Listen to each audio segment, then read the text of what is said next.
I am so excited to have you today. Hello, Diane. Welcome, welcome, welcome. Thank you, Shauna, for having me here. I too am very excited. You know, when I was checking into the energy about a couple of hours ago, it was just like effervescent. It was like, oh my gosh. And I love that. I love that our conversation is going to be all around grief today, because I find, as I'm sure you do as well, I'm finding that so many people are grieving so many different things right now. And then it almost feels like it's layer upon layer. I mean, we're grieving, what things were like 2 years ago. We're grieving the loss of loved ones. We're grieving, it's almost like a lot of the clients are grieving the loss of their old identity. It's like this opportunity to sort of step into something new. And it's this grieving process. I would love for you to share your story, your background with us. How did you get into your work? All of that good information. Okay. All right. So how long was the podcast? We have 3 hours yet.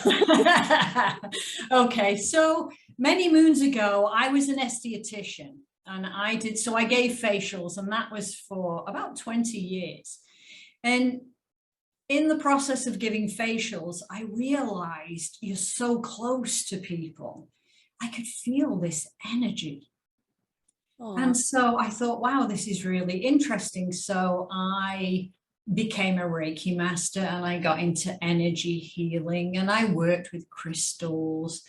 And then I used it in conjunction with my facials. So I sort of had this mishmash of things that were going on. And in 2008, and also before I tell you that, I did sit with a medium for about 8 years in a circle. We met every Tuesday and it was great. We did psychic work and mediumistic work, and we did healing for people too. So it was really lovely. And then in 2008, my dad, my brother, and my mom, and then shortly after, my beloved dog, all died. And I do believe the work of sitting with a medium and all of the energy work really helped me in my grieving process. And, those deaths for me opened a door to grief. I thought, wow, here's grief. Somebody said, welcome to the club when my dad had died. And it was a club that I certainly didn't want to be part of. So, I thought to myself, wow, here's grief. And yet it made me look at my life and the people that used to come in for facials and healing, was that our lives are made up of losses. And shortly after my family died, my sister-in-law, her daughter, who was 39, she died very suddenly. And I remember thinking to myself, how on earth do people cope with this? I felt like I was doing okay with my grieving, and I watched my sister-in-law, and it wasn't great. And then that's when I decided to become a grief recovery coach. And so I was doing my facials and healing work, and I became a coach too. I did hypnotherapy. So I sort of had this other, all these businesses all combined together. So I was doing it all and it was great fun. But then COVID came. And I remember thinking, well, I had been thinking down the line, I would transition from aesthetics to coaching and just do coaching. How on earth was I going to do that? COVID came and opened the door for me.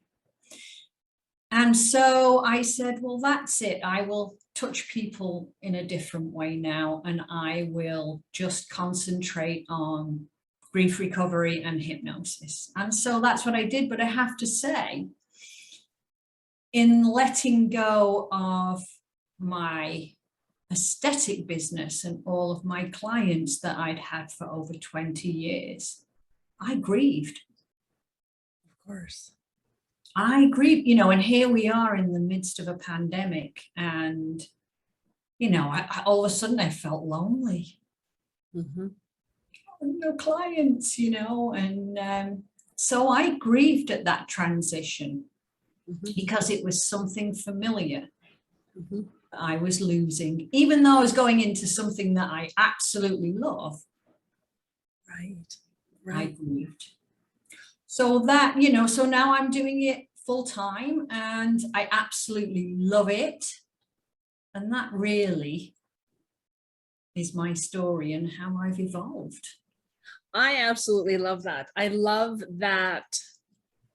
I love that you share that you grieved the loss of your 20-year career. That is, and I love that topic. We were just talking about that a few minutes ago, and it's, you know, I'm finding that people are grieving so many different aspects, and I find you probably find this as well in my work.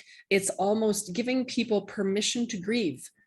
You had any kind of loss, whether it's a career, it's a relationship, it's a fur baby, it's, you know, your health, it's Yes. any sort of loss is, you know, it's something that's really, really important. And now there was something that you had said in one of your pieces that I was reading about a few days ago, and it was you can't go under, over, or around grief. You must go through it. And I thought that was so important. I mean, everyone is different. Everyone handles their grief differently, but I find that some people just sort of, they just want to brush it under the rug and just be done with it. Or they just want to, you know, sort of put it on the back burner and not really look at it. It almost becomes the elephant in the room. So can you speak to us about how you go through it and what is so important about that whole process? Well, you have to move through it. I'll start with, here's when I was growing up, we did not talk about grief at all. My grandma died, my mother cried alone in a room, we didn't talk about it. So I never went to a funeral till I was 49, and that was my dad's, because we avoided. And so I realized that, you know, in working with people, we have to move through our grief. We have to learn to walk with it. We have to, because if we try to avoid it like I did, or push it aside, then we can end up trying to numb it. And that's with, you know, alcohol, prescription drugs, therapy, shopping, you know, TV binging, with food. Yeah. You know, you think about a funeral or what I saw as a kid. A funeral to me was that you drown your feelings with food and alcohol. Absolutely. Absolutely. I love that you brought that up. The first thing that I thought of was when my grandmother had died. It was this conversation that happened in, I think, a span of about 10 seconds, where my mother and father came into the room and they said, your grandmother's died. The funeral is on Tuesday. That was it. There wasn't a conversation around, how are you feeling? Are you upset? And so my dad sort of became the caregiver of us girls. You know, I have two younger sisters. He started, you know, he cooked the meals and got us to school and, you know, took care of us from that perspective. And my mom, yeah, she was in her room for, I don't know how many weeks, and was just quiet. And there was never a discussion. And it's interesting because it was almost like, it's almost like all those feelings were just, they just weren't validated. Right. You know, the experience itself wasn't validating. And you know, I remember when we lost one of our beloved pets, and my daughter was so upset, and we just sat with it. And I said, what are you feeling? And what are you thinking? And she drew lots of pictures, and you know, it was really interesting. And I remember sitting there thinking, I want to give her that opportunity to fully experience it or express it, or as you've said, you know, move through it. I wanted her to be angry and cry and remember Jessie and, you know, she is funny. She put pictures of him all over her room, and she had this memorial for him, and it was the sweetest thing ever. And I thought, okay, if that's what you need to do, that's great. But it's so true what you're saying. It's just something that we didn't talk about. It was, I remember when my father's dad had died, and we, I think I'd met him when I was 4, and they lived in Newfoundland. And so we're in Canada. So we live near the Rocky Mountains, and Newfoundland's on the other end. And again, didn't talk about it. We just knew something was different. My dad was really quiet. And again, it wasn't, I feel really sad, or there was no expression, or there wasn't anything around even acknowledging that it had happened. We just all knew to stay quiet. Right. And stay invisible, out of the way. Yes, and leave, you know, like I would say, can I go see mom? No, leave her alone. So what do I learn? Grieve alone. If I feel sad, then I should go to my room and cry. One sec. Sorry, they're cutting the grass next door. Just a moment. Oh.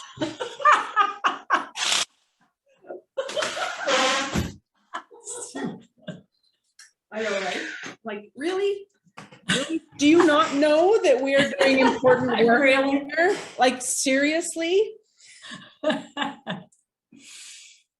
I like how you said it was like we would grieve alone. And, you know, after, I didn't realize what it was at the time, but after my grandmother had died, I didn't even want to go to the funeral. I was so angry and so upset, and I didn't understand what happened. I just saw her in the hospital and she was fine, and no one was talking about it. And I had so many questions, and I went to the funeral. And then afterward, they were having, I don't remember, they were having some sort of get together after. And I was angry. I was like, why are you celebrating that she's dead?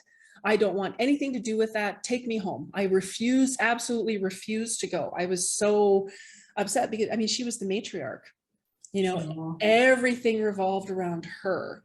And it was a tremendous loss. And I, you know, looking back, I can see, you know, I wore black every day after she died. I wore black for years. Wow. And I felt depressed. And and you know, it's so true. It's like, you're grieving it alone. Like, it's just that's huge. I mean, grief is lonely in any case, even if you've got a loving family.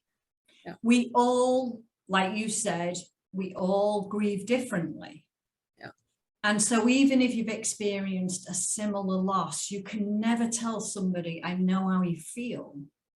No. Because you don't. You only know how you feel when you experienced your loss. Yes. What I like to tell people is, I mean, after losing my son, Jack, you know, it's like like you said, I mean, you're part of a group that you did not request. You didn't sign up for that. And I always like to tell women, I understand the scope and the enormity of it from my perspective. I understand what it feels like to be utterly shattered and heartbroken, but that looks different for everyone, you know. Absolutely. And I find it just so fascinating. Now, there was something that you had mentioned in your work, and that was the idea that there are no stages of grief. So I want to talk about that, because I find, you know, in the work that I've done over the years as a medium, and you know, delving into, you know, counseling people through their grief and the mourning and what that looks like, you know, people would say, well, you know, there are these 5 stages of grief.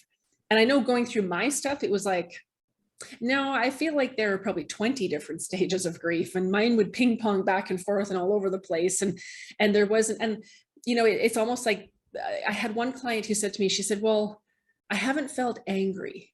Am I supposed to feel angry? Like, when am I going to feel angry? I just feel really sad. And I just feel heartbroken. You know, she's like, when is the anger going to come? You know, like, am I not willing to be angry? And she thought she was doing it wrong. Well, that is what happened. I mean, that book that Elizabeth Kubler-Ross wrote on death and dying, she wrote when she was observing terminally ill people. Yeah. And so it was never really intended for people who are grieving. Now, don't get me wrong. If you've used that book and you love it and it works for you, then that's great. But what I have found is that it stops people from grieving. if they, like you say, if they feel like they're doing something wrong. It's not, I mean, grief isn't linear. It doesn't fit in a box. It is messy. And so not everybody feels depressed. Not everybody feels angry. Not everybody, and sometimes we feel all and more.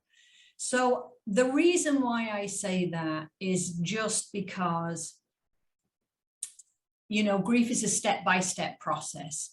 Mm-hmm. And we have to move through it our own way. Mm-hmm. So that's why I say, you know, there are no stages of grief, because I don't want people to feel like they're doing something wrong. I love that. It's almost like putting them in the grief box. Okay, you're going to go in the grief box. Right. And here's your checklist. And when you're done everything, then you can come out.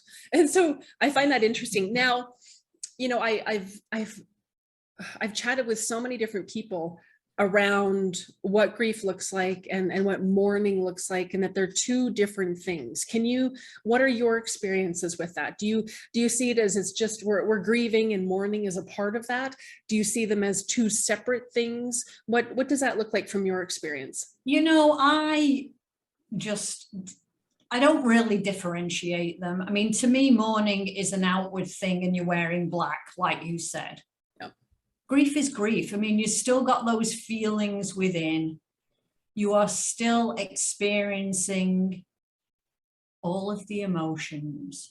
And so for me, I really don't differentiate. It's like I don't like to put labels on grief. Grief is grief. Grief is grief. We have to feel it and we have to move through it. It's so true. And I love what you'd shared. I've been skulking all your stuff to get a better, I mean, I did before we chatted, you know, a month or two ago. And then for today, I thought, no, let's get in there. Let's see what else is going on.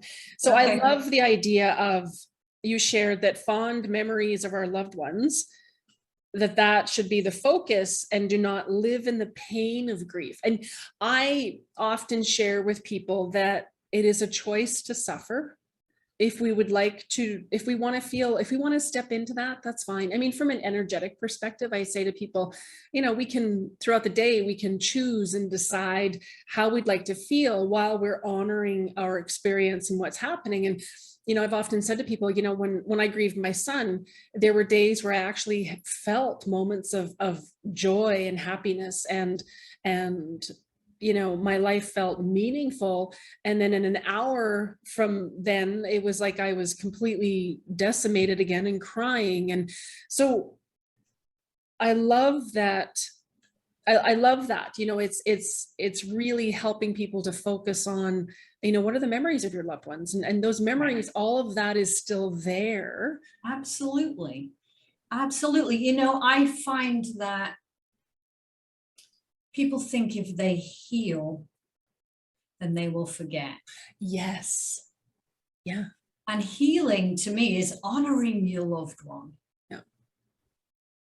And letting go of that pain. I mean, recovery as a recovery coach is feeling better again, is that you don't have to live. We always grieve.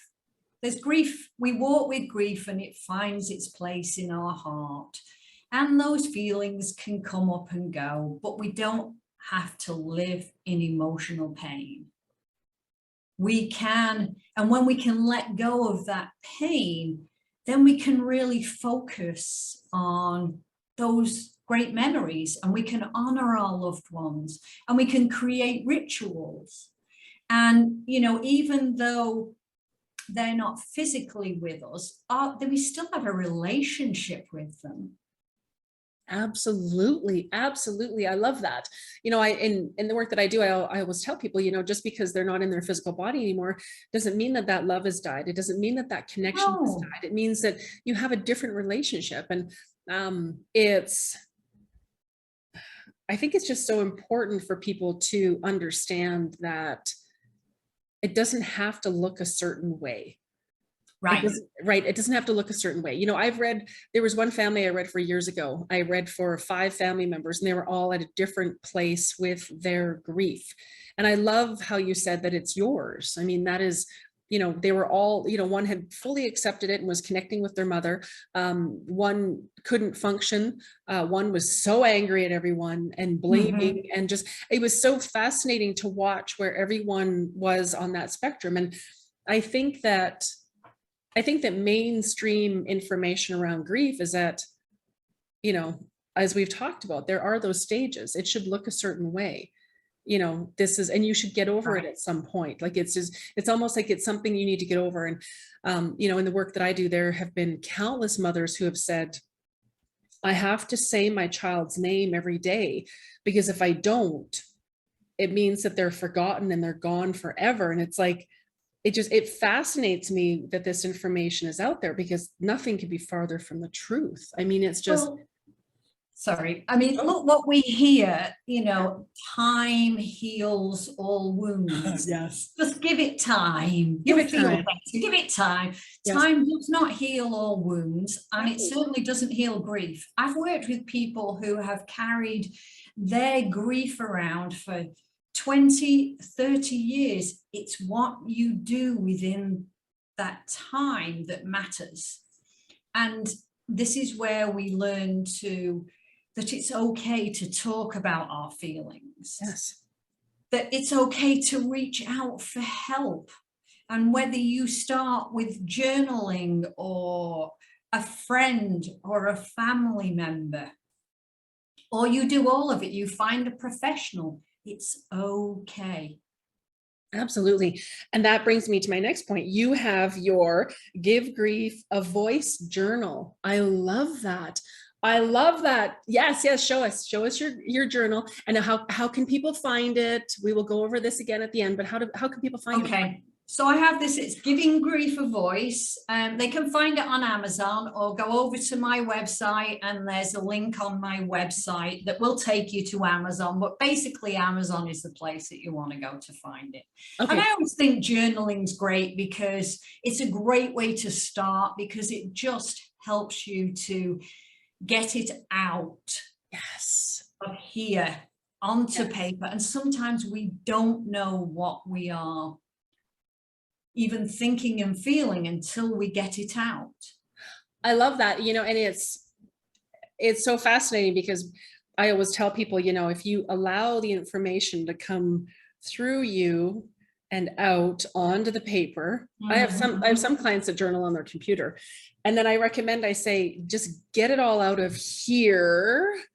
And if we leave it in there, I find it just perpetuates. We get on the hamster wheel, and we start to ruminate, and our mind goes, yeah, and remember this, and remember this, and remember this. And we start to feel worse, and we just sort of go down that rabbit hole. And I tell people, you know, if you can get it out of your head, whether it's on a computer or writing, and then either delete it or burn it. And one of the rituals that we offer through our classes with the mediumship is we do the journaling, and then we have a ceremony where we burn it and we're releasing it, and the angels are transmuting it and taking the words to heaven, and it's done. And so I love that could be part of someone's ritual, is to just write. And I think that could be really important for someone who maybe they don't feel like they have the support network quite yet, or they don't really know how to talk about it. I find, you know, a lot of the mothers I work with, there's this guilt, you know, I should have done more. We should have done this. And there's just this idea that they should be over it. They should be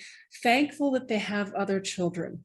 They should be, you know what I mean? Like all this stuff. All this misinformation that we get told. Oh, you've got 2 other children, you know, or you're young enough, you can have another. Yeah, or they're in a better place. Yeah, God doesn't give you more than you can handle, you know, all of this stuff. And we're encouraged to share our happy feelings. Yeah. But we need to share our painful feelings and sad feelings, but we don't know how to.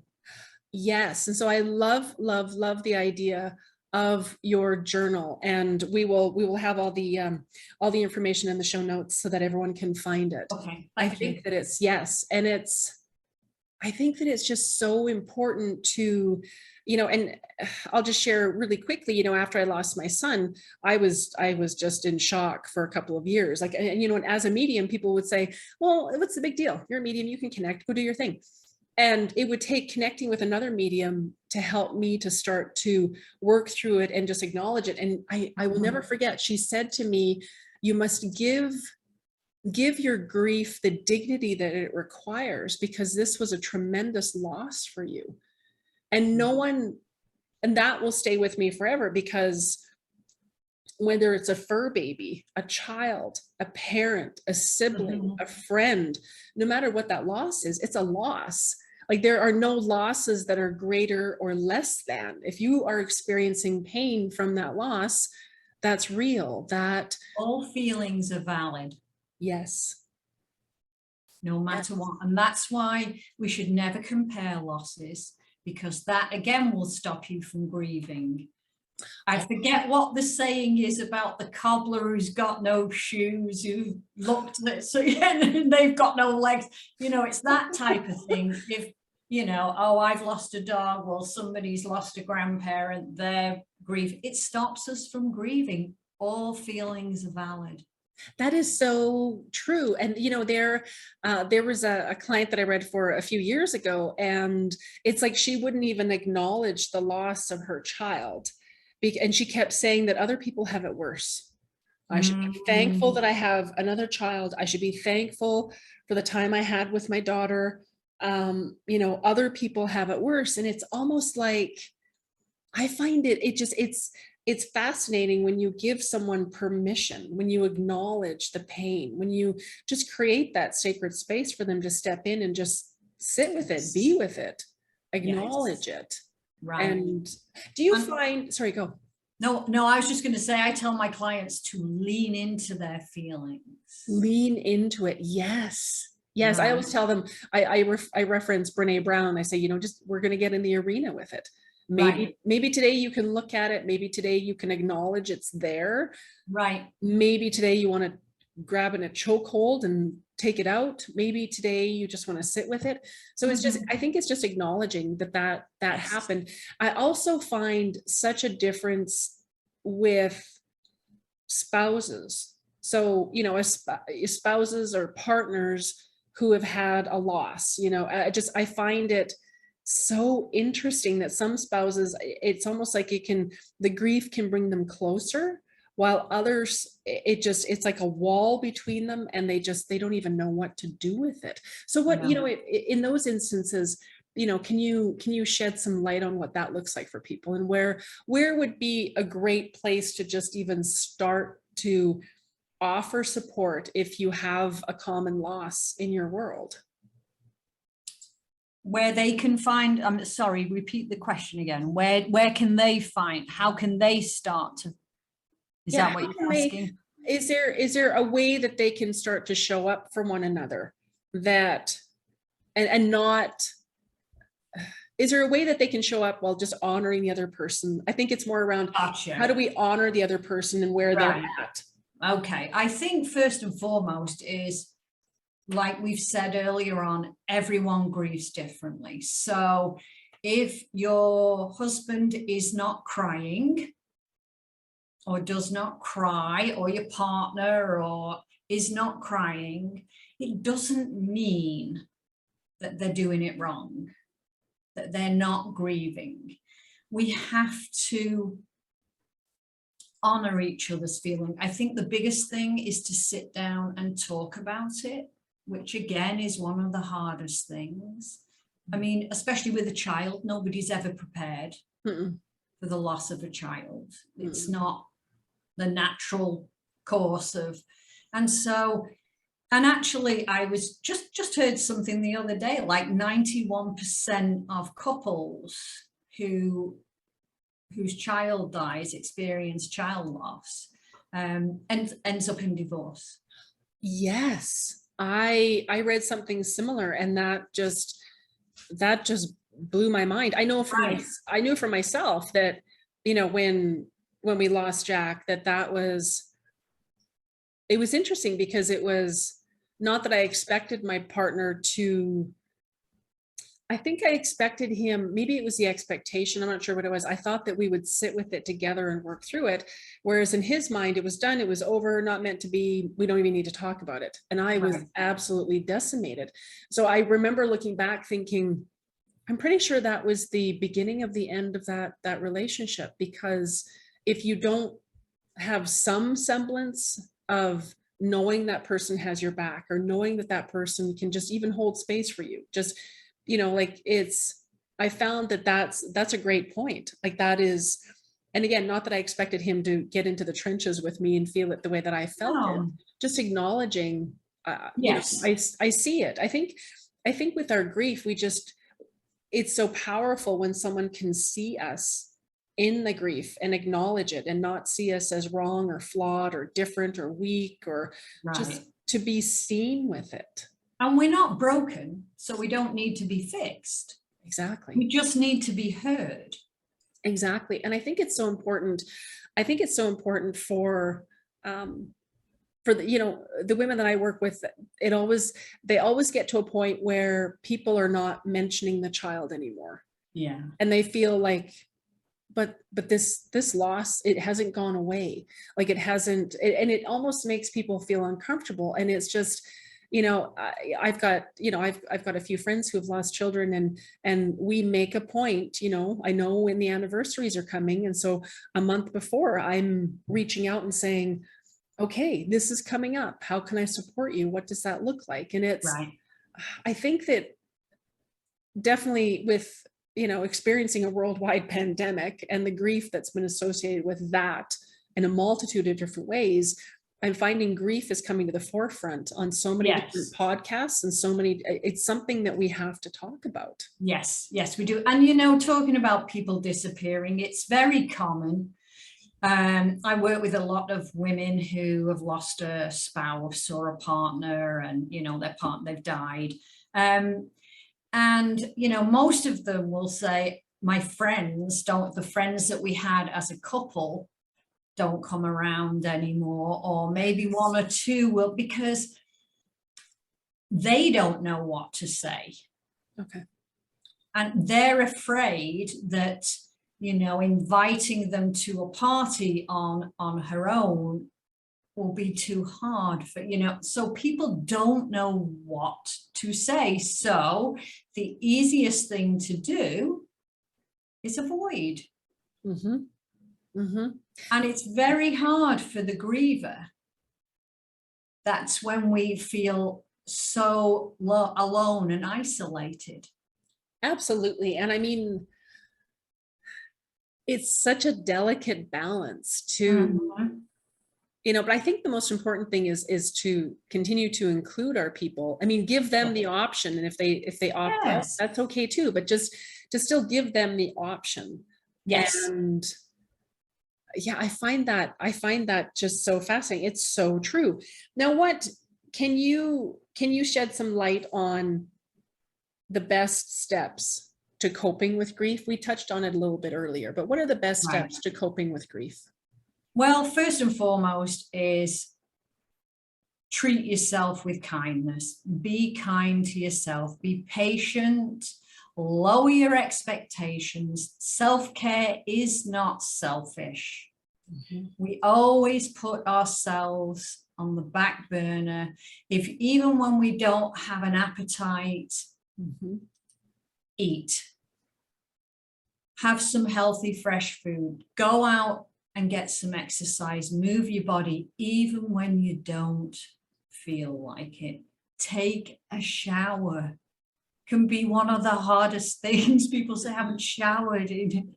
Take a shower, put on some fresh clothes. So be kind to yourself. And remember, there's no right or wrong. I love that. When I was, again, it took about 2 to 3 years for me to even acknowledge and even come to terms with the fact that Jack was gone. I gave myself permission, after I made the connection with him and I knew that he was safe. And it's like, then it's like my heart just started to grieve. And Yeah. I remember it was crazy, because I thought grieving meant you stay quiet with it. You don't let anyone see you. you just go off in the corner, you just go do your thing, and then you get over it and you come back. And what was so fascinating was the bouts of crying, uncontrollable crying that would just come over me. I joke with people, I say I didn't wear mascara for a year because I didn't know when I would get into the ugly cry, and I'd be like, oh damn it, I've got mascara all over my face, and people are going to think I'm this or that, and I didn't want people to know. And again, I was, married at the time, and so I found I would put on this happy face, get Emma off to school, get the cupcakes baked, get work done, dinner on the table, pick up I carried on with my world with this mask.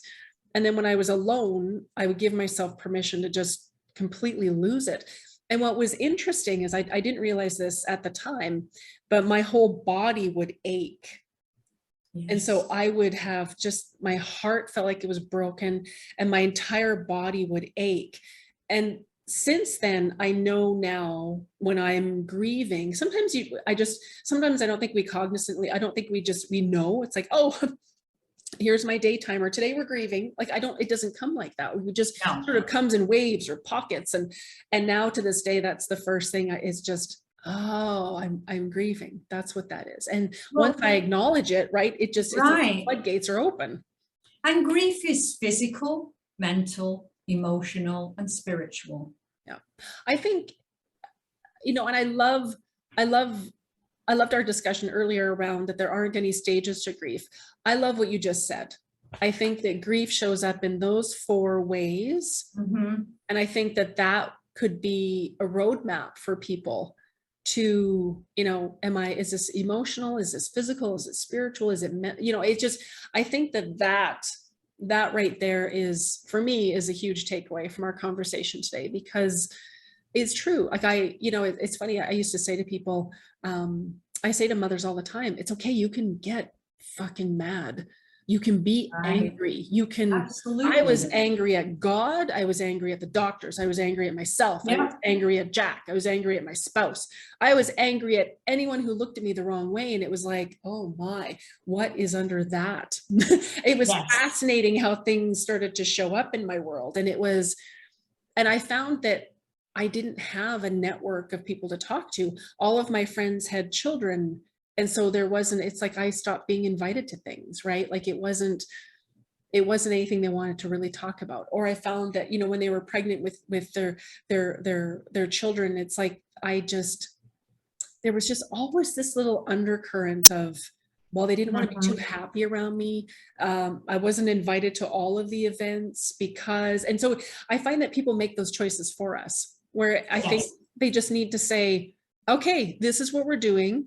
You're invited. If you'd like to come, we would love to have you.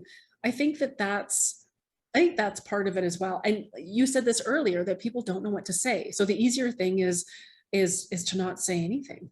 Or tell them, I don't know what to say, but I'm here for you. I will listen, but I don't know what to say. Be honest. It's all about being emotionally honest. We look at grief intellectually when we hear things like, we say things like, I'm fine, feelings inside not expressed. And we tell people, time heals all wounds. Grief is emotional. Mm-hmm. And we feel it. Mm-hmm. It's true. And we need to talk about it. We need to express it and not hide it and run away from it. And it's interesting too, because I think there's holding space for someone.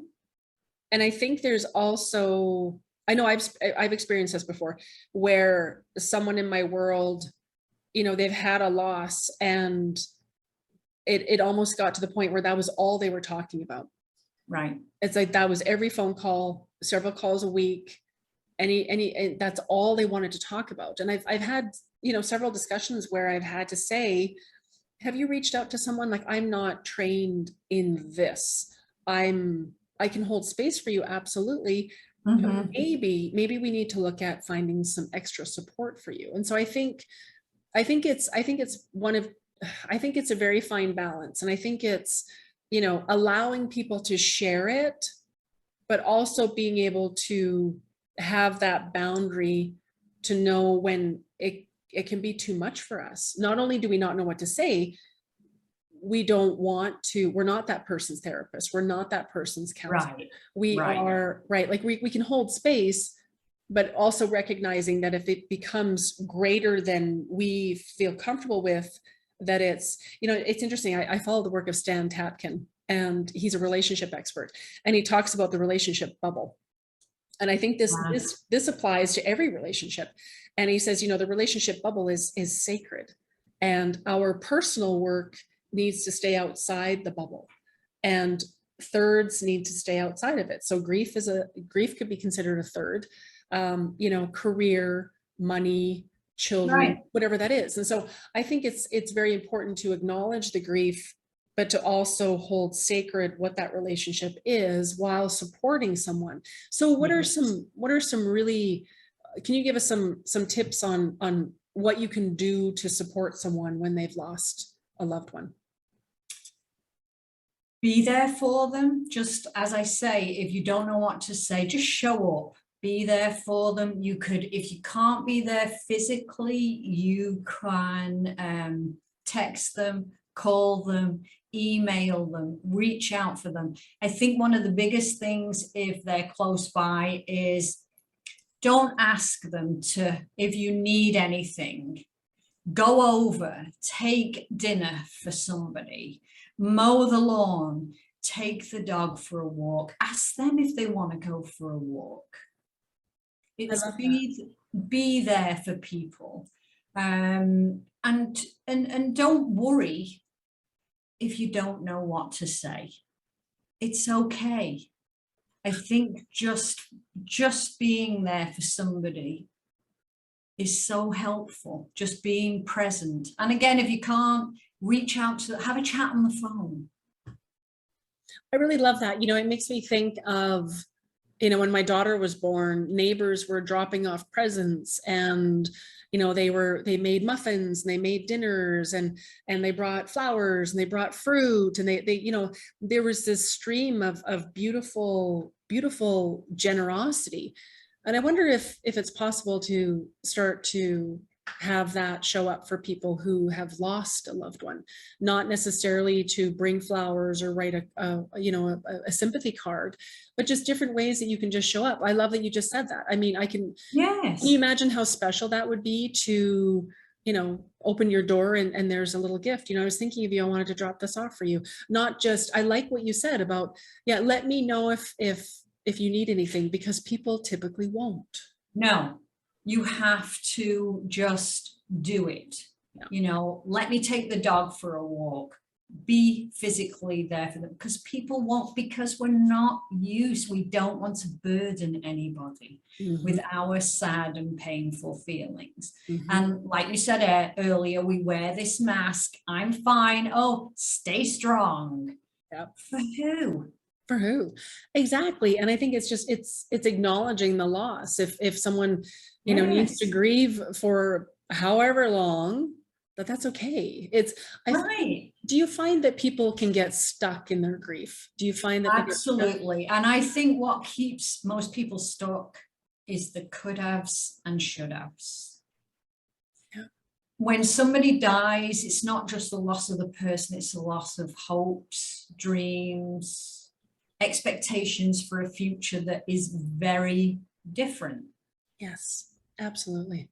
And that's when we get stuck in that mind loop, you know, if only I'd done that, if only I'd, and that's what really keeps us stuck. So, and life is about relationships, all, you know, people, places, things. That's what our life's about, and our attachment to those things, those people, those places. And so, yeah, so we really need to, it's about becoming complete with a relationship, because when we're stuck in the could haves and should haves, that's when we're not complete. We have unfinished business, usually of a communication with that relationship. And now we don't, now that person's gone and we can't tell them, And so that keeps us stuck in the could haves and should haves and So then a beautiful way of perhaps having those conversations that, you know, maybe those words they didn't get the chance to say, or they had an argument or whatever that is, would be journaling. I mean, you could writing letters or journaling. I think that would be a beautiful way to help people to not stay stuck in their grief. Right. And the bottom line is, like you said at the beginning, is we are responsible for our own happiness. Horrible, shitty things, devastating things, horrific things happen to us in our lives. But at the bottom line is, at the end of the day, or at the beginning of the day, which I like to start off with, is how do I want to feel? I take 100% responsibility for my happiness, because if we put our happiness in other people's hands, then we'll never be happy. It's true. It's like we're giving them our puppet strings. Yes. Yes. They can dictate that. Yes. Yes. Well, I love the work that you do. And I love, thank you so much for sharing everything with us. Tell us about your podcast. How can people find you on your podcast? Okay, so my podcast is the same as my website. It's called Give Grief a Chance. So you can either find it on my website, you can find it on Spotify, Apple, or any place where podcasts are played. It's all over the world. Or you can go to my website and listen to it there, which is easier, which is where my journal is. Or you can go to Amazon and just type in Giving Grief a Voice journal. It's a beautiful gift if you or anyone are struggling. It's a great way to start. I love that. Thank you so much. And we will have all of your contact info and all of your links in show notes. I am so grateful for your time today. I love this. Just a wealth of information for people to support them through their grief journey. And so thank you. Thank you for being here. Thank you. And one other thing is, I do offer a one-on-one program. It's a 7-week program. It's an educational tool, and we do it either in person or via Zoom. I love that. I help people that way too. So, but thank you for having me here. This has been absolutely fantastic. I've had a great time. Thank you. It's been amazing. And tell us what your website is again. GiveGriefAChance.com. Same as my podcast. And that's why the journal is Giving Grief a Voice. I love that. Love that. Oh, thank you so much. Thank you, Shauna. This was great. Take care. Thank you.